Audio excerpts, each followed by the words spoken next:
Hey, Wicked Deke here with a quick update from the Apocalypse Missile Silo. Dekistan. It's a new country we're starting. Feel free to join. Bring TP. Hockey and no. So the bad news today out of Calgary. No public events until after June 30th, which means the Flames will not be able to play games, which means end of the regular season for the NHL until after June 30th. You have to get the feeling more of these kind of proclamations are coming out or going to be coming out soon. But wow. So what happens to the hockey season?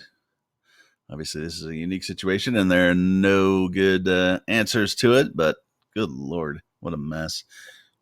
So I don't know what they start the season in the middle of July. If you do that, you play the rest of the season. Then you do the playoffs. You're looking at what, about 2 months? So somebody would win the cup in middle of September? Seems a bit strange. What's the ice going to be like in August? Slightly warm month. Yeah, I know some of the newer arenas can handle it, but some of those older ones, oh my. Not to mention the fact that hockey players haven't actually played a game in by then they wouldn't have played in like 4 months. So how many injuries do you think they're going to be when they get on the ice? Guys pulling hamstrings, groins, the whole deal. Could be pretty ugly. And so then when do they have the draft? I guess in October? Push next season back. Yeah, it's a mess.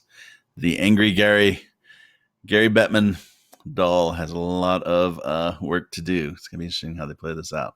Obviously not just in hockey. The other leagues as well have these issues. But, I mean, even the basic topics that are discussed with this, they don't even involve the logistics of it. So what if, for instance, let's say, I don't know, you have a team like the Tampa Bay Lightning, have a couple of Russian players, and let's say those Russian players are back in Russia, hanging out with their families, whatever. And June 30th rolls around, the NHL says, we're going to play. Everybody come in for a 1-week training camp, and we'll start the games. But Russia says, our travel ban's in place. You can't leave or come back. What happens to those Russian players? Are they in breach of their contract? Do they become free agents? How's all that going to work? Inquiring minds want to know. And then there's the aspect of television. At some point, the people in the television companies are going to start making noise about the fact that they are paying for something they're not actually getting. And so you see a lot of these leagues are straining to come up with solutions for finishing their season. If you look over at England, you have the Premier League, which is the top soccer league over there. They have a huge television contract. It's billions of dollars a year. And apparently there's some language in it that makes it unclear what would happen if they canceled their season. Now they only have something like, 8 games left, something like that. And they already know who's going to win the conference. Liverpool's in first place by like 25 points. So they're literally like a game away from clinching. So you would think they might just cancel the season and say, okay, Liverpool's the champ and, let's get on with it.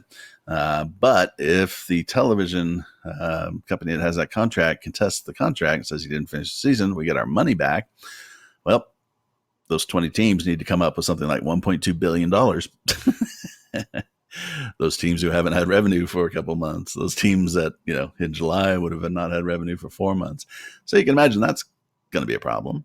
So they are, doing everything they can to finish their season for that reason. So all kinds of issues related to all these different, teams and sports and what have you. And then you look at a team like the Florida Panthers. I mean, they have, very little attendance. I mean, how long can they survive with no cash flow, even with the small amounts that they get?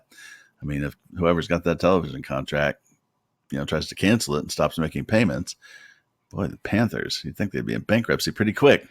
So, grande good news, huh? So let's finish on a high point. Netflix. If you are bored silly, I suggest you watch a show called The Odessa Operation. It's a documentary. It is very funny. It is sort of the Tiger King for drug mules.